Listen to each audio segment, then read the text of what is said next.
الله من الشيطان الرجيم بسم الله الرحمن الرحيم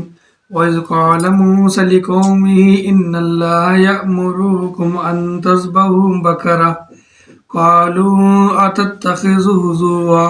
قال أعوذ بالله أن أكون من الجاهلين۔ اور حضرت موسیٰ علیہ السلام نے جب اپنی قوم سے کہا کہ اللہ تعالیٰ تمہیں ایک گائے ذبح کرنے کا حکم دیتا ہے تو انہوں نے کہا ہم سے مذاق کیوں کرتے ہو؟ آپ نے جواب دیا کہ میں ایسا جاہل ہونے سے اللہ تعالیٰ کی پناہ مانگتا ہوں۔ اس آیت میں اللہ تعالیٰ نے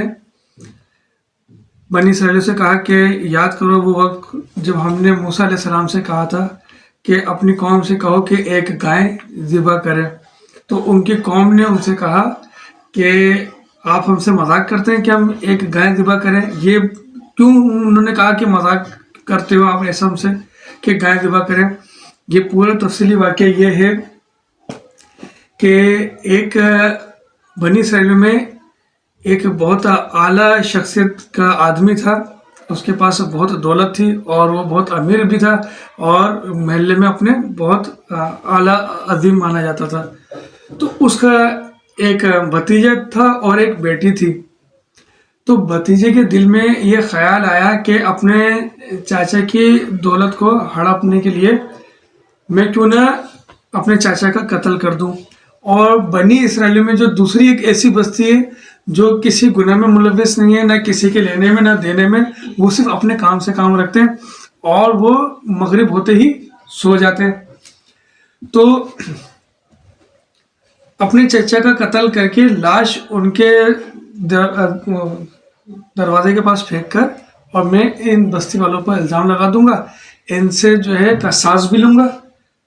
اور چچا کی دولت ویسے بھی میرے ہاتھ میں آ جائے گی اور قصاص کا پیسہ الگ۔ قصاص کیسے کہتے ہیں؟ جو قتل کے عوض میں کسی مقتول جو ہے وہ قاتل کے گھر والوں سے اس کے بدلے میں جو رقم وصول کرتا ہے نا، اسے ہم قصاص کہتے ہیں۔ تو اس لڑکے نے ایسے ہی کیا، پھر اپنے اس چچا کا قتل کیا اور بنی اسرائیل کے اور جو دوسری قوم تھی جو مغرب کے پاس ہو جاتی تھی اور گناہوں سے پرہیز کرتی تھی وہ، تو ان کے پاس پھینک دی لاش کو اپنے چچا کی، اور صبح ہوتے ہی اس نے شور مچانا شروع کر دیا کہ میرے چچا غائب ہے، میرے چچا جو ہے کہیں گم ہو گئے۔ تو سب اس کی بستی والوں نے ڈھونڈنا شروع کر دیا۔ جب بستی والوں نے ڈھونڈا تو پتہ چلا کہ وہ اس دوسری قوم کی بستی کے دروازے پر ان کی لاش پڑی ہے۔ تو اب جو ہے اس نے دعویٰ کیا کہ میرے چچا کا قتل اس دوسری بستی والوں نے کیا ہے۔ ان بستی والوں نے کہا کہ ہمارا اس قتل سے کوئی تعلق نہیں ہے، ہم کیوں قتل کریں گے اس شخص کو، جبکہ ہمارے اس بستی میں نہ کوئی گناہ کرتا ہے اور نہ کسی سے ہمارا لینا دینا ہے کچھ، اور مغرب کے بعد تو ہم ویسے ہی سو جاتے ہیں، اور ہم جب سوئے ہیں اپنا دروازہ بند کر کے مغرب کے بعد، تو یہاں پر تو ایسا جب تک کہ کچھ بھی نہیں تھا۔ تو اس دونوں بستیوں میں آپس میں تکرار ہو گئی۔ ایک بستی کہتی ہے کہ ہمارے اس قتل سے کوئی لینا دینا نہیں ہے، اور ایک بستی کہتی ہے کہ یہ قتل تم لوگوں نے کیا، ہمیں اس کے بدلے قصاص دو۔ اب یہ دونوں بنی اسرائیل کے قومیں حضرت موسیٰ علیہ السلام کی بارگاہ میں پہنچی۔ اب جب یہ دونوں اپنا اپنا کیس لے کر پہنچے حضرت موسیٰ علیہ السلام کی بارگاہ میں، تو حضرت موسیٰ علیہ السلام نے اللہ سے دعا کی کہ اللہ تعالیٰ میری مدد فرمائے، اس کیس کو کس طرح سے حل کروں۔ تو اللہ تعالیٰ نے کہا کہ ان کو کہو کہ ایک گائے ذبح کرے اور اس گائے کا کوئی حصہ جگہ گوشت کا لوتھڑا جب یہ اس لاش پر ماریں گے لگائیں گے تو وہ لاش اٹھ کے وہ گواہی دے گی۔ تو جب حضرت موسیٰ علیہ السلام کو اللہ تعالیٰ کی طرف سے یہ پیغام ہوا کہ گائے کو ذبح کرنا ہے، تو انہوں نے ان دونوں قوموں کو کہا مل کر کہ ایک گائے ذبح کرو۔ تو اس قوم کے لوگوں نے کہا کہ آپ ہم سے مذاق کرتے ہیں اس سلسلے میں کہ ہم کیس آپ کے پاس کیا لے کر آئے ہیں کہ ہم میں سے قاتل کون ہے، اور آپ کہہ رہے ہیں کہ گائے ذبح کرو۔ گائے ذبح کر کے آپ جو ہم سے پھر یہ کام کروا رہے ہیں کہ ایک گوشت کا روسڑا اس پر لگائیں گے اور وہ مردہ زندہ ہو جائے گا، تو یہ عقل تو نہیں مان رہی یہ بات، تو اس کا مطلب سیدھا سیدھا مذاق ہی کر رہے ہیں۔ تو انہوں نے پھر حضرت موسیٰ علیہ السلام نے اپنے ان قوم سے کہا کہ میں اللہ سے پناہ مانگتا ہوں، مجھے اللہ تعالیٰ نے جو حکم دیا میں تم سے وہی کہہ رہا ہوں، میں مذاق ہرگز بھی نہیں کر سکتا اس سلسلے میں۔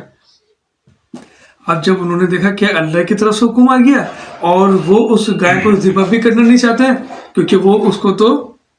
پوچھتے ہیں، اس کی عبادت کرتے ہیں، جیسے کہ آپ نے پچھلی نشستوں میں سنا کہ وہ اندر ہی اندر ایک طرح سے گائے کو اپنا معبود سمجھتے ہیں، اب اس کو ذبح بھی کروانا ہے۔ یہاں اللہ تعالیٰ کی ایک حکمت بھی ہے کہ اللہ تعالیٰ چاہتا تو اس لاش کو دوسرے طریقے سے بھی زندہ کروا سکتا تھا، لیکن ایک گائے کو ہی ذبح کروانا ہے تاکہ اس ذبح ہوتے وقت ان کے دل میں یہ پیدا ہو کہ ہم اس چیز کی بات کرتے ہیں جو خود ایک بے بس ہے،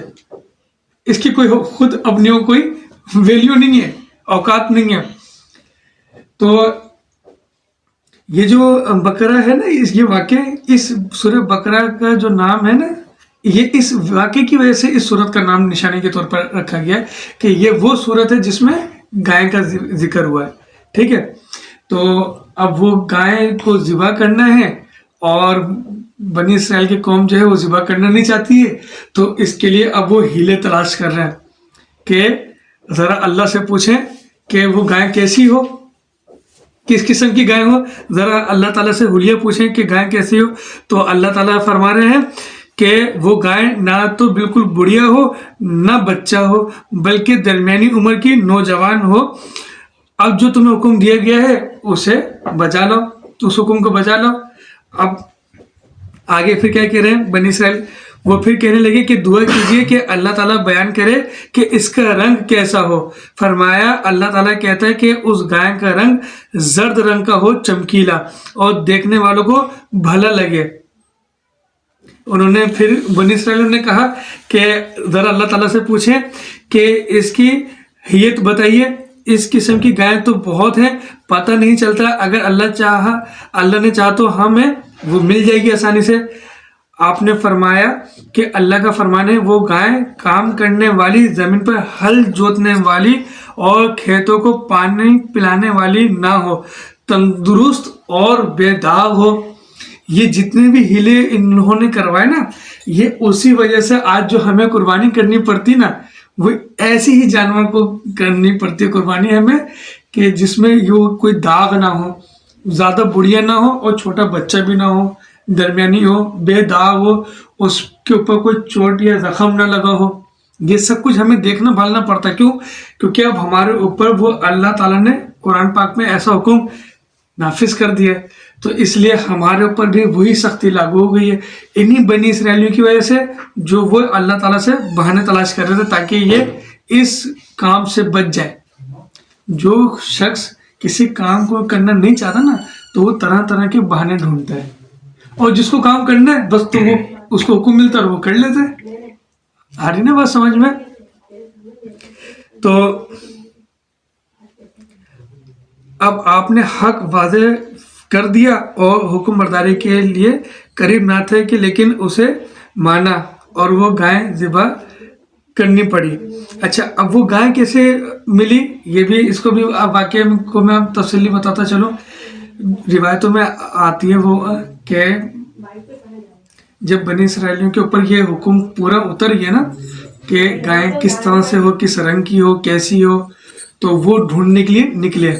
گائے کو۔ تو انہوں نے گائے جو ہے ایک یتیم بچے کے پاس دیکھی اور اس یتیم بچے سے اس گائے کو خرید لیا۔ اور وہ یتیم بچے کے پاس وہ گائے کیسے آئی؟ اس کے اندر صداقت بہت زیادہ نہیں ملتی، کیونکہ اس کے اندر راوی نے بہت کم تحقیق کی ہے، بہت کم بتایا ہے کہ اس بچے کے پاس جو وہ اس طرح کی جو گائیں آئی تھی نا، وہ اللہ تعالیٰ نے اس کو ایک تحفے میں دی تھی۔ اور وہ تحفہ کیا تھا کہ جب اس کا باپ زندہ تھا نا، اس یتیم بچے کا باپ زندہ تھا، تو وہ ایک دن اس کا باپ دوپہر میں سویا ہوا تھا اور کچھ لوگ اپنے ریوڑ لے کے گزر رہے تھے۔ اس ریوڑ میں ایک ایسا دمبا تھا جو اس بچے کو پسند آ گیا تھا اور وہ اس دمبے کو خریدنا چاہتا تھا۔ تو اس نے دمبے کے مالک سے اس کی قیمت پوچھی۔ اس نے کہا، ابھی آج کے دور کی قیمت کے حساب سے میں آپ کو فرضی بتا رہا ہوں کہ 60,000۔ اس بچے نے کہا ٹھیک ہے، میں اس کی قیمت 60,000 دینے کے لیے تیار ہوں، لیکن تجھے تھوڑا سا انتظار کرنا پڑے گا، میرا باپ سویا ہوا ہے، جب وہ اٹھے گا تو میں اس سے رقم لے کے تمہیں دوں گا۔ اب وہ جو ہے ریوڑ والا، اب اس نے تو قیمت بہت زیادہ لگا دی تھی، اب وہ یہ سوچ بھی رہا ہے کہ یار مجھے بیچنا بھی ہے یہ اور میں نے قیمت ویسے زیادہ تو لگائی ہے، کیوں نہ میں قیمت کو کم کر دوں اور یہ اپنے دمبے کو نکال دوں، کیونکہ اچھا یہ بہت اچھا سودا ہو جائے گا۔ تو اس نے کہا میں 50,000 میں دے دوں گا لیکن مجھے قیمت ابھی دے دو۔ اس نے کہا میں 50,000 دوں گا لیکن تمہیں انتظار کرنا پڑے گا، میرا باپ سویا، میں اپنے باپ کو جگاؤں گا نہیں، اس کی نیند میں خلل پیدا نہیں کروں گا۔ اور پھر ریوڑ والے نے پھر تھوڑا سی دیر انتظار کر کے پھر کہا میں 40,000 میں دے دوں گا لیکن قیمت مجھے تم ابھی دے دو۔ ایسے کرتے کرتے ریوڑ والا 10,000 پر آ گیا اور اتنی دیر میں اس بچے کا باپ بھی جاگ گیا۔ اس نے پھر اپنے باپ سے اس کی قیمت لی اور 10,000 میں وہ دمبا خرید لیا۔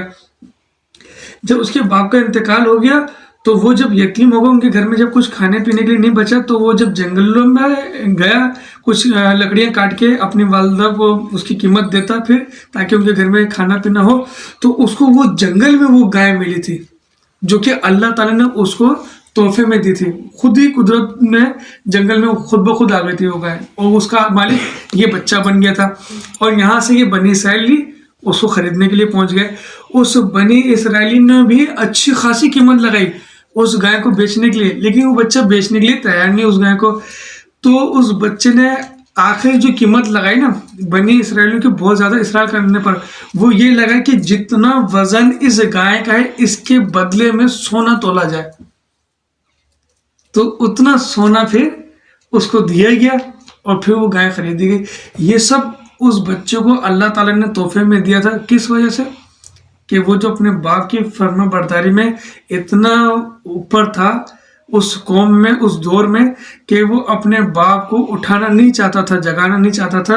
اس کو دمبے کو خریدنے کے لیے جو اس کو بہت زیادہ پسند آ گیا تھا۔ وہ یہی کہتا رہا کہ تھوڑا سا انتظار کرو، میں تمہیں منہ مانگی قیمت دے رہا ہوں تمہارے، لیکن تھوڑا سا انتظار کرو